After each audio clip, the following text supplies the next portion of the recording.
कोठा पे मारा, अरे अटारी पे मारा, कहा अरे कोठा पे मारा, दुल्हा अरे अटारी पे मारा, कहा खिड़की के बीच मारा पे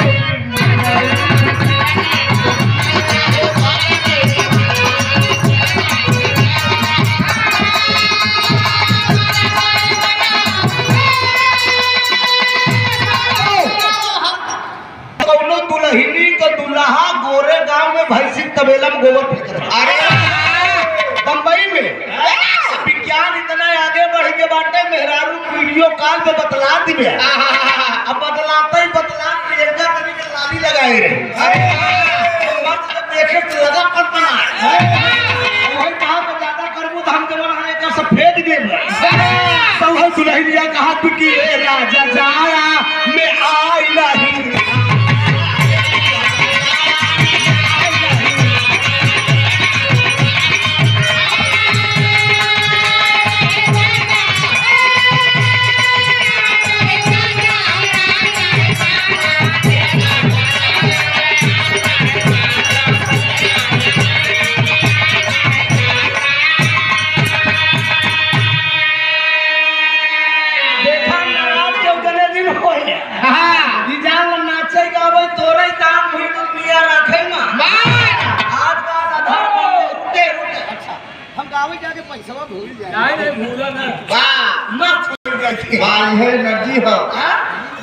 सुने वाले दोस्त बड़का भैया हमार धर्म भाई हमका भी रहा में बहुत मदद करे हैं, आजो सहयोग करत क्षमा बड़ो चाहिए छोटन का उत्पाद कहूं कहा गया तो यहां नहीं आगे नहीं भाई पे लड़के बच्चे बर्बाद हो के जिम्मेदार लगेंगे।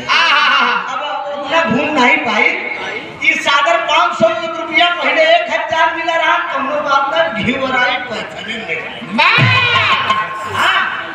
बड़ा सरकारी नौकरी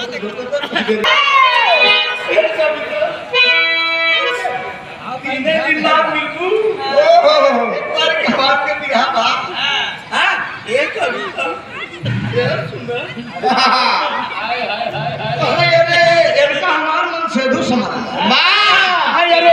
दुल्हा जाड़ा में आई नहीं जाता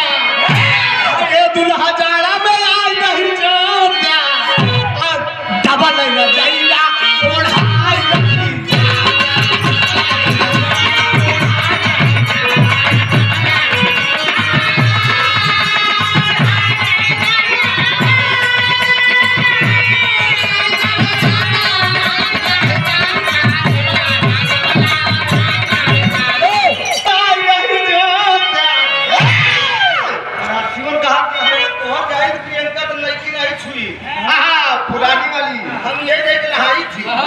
कि ये दुल्हा जाड़ा में आई नहीं जाता डबल रजाइया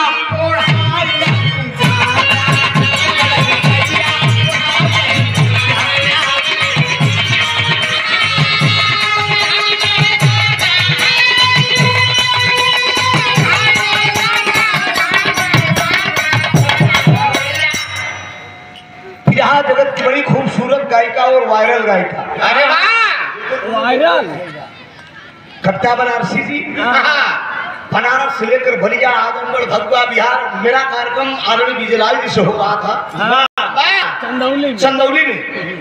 वहाँ बिहार आए तो सवेरे विजय गुरु दावत रहे बैठा रहे पहुँच के नंबर मंच को धड़धड़ाए से।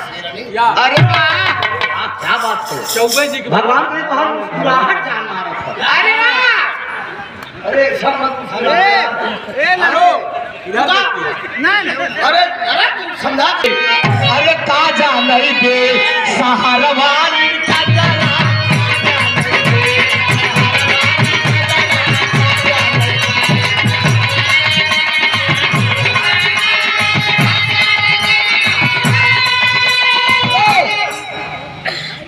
दातार सुखी रखर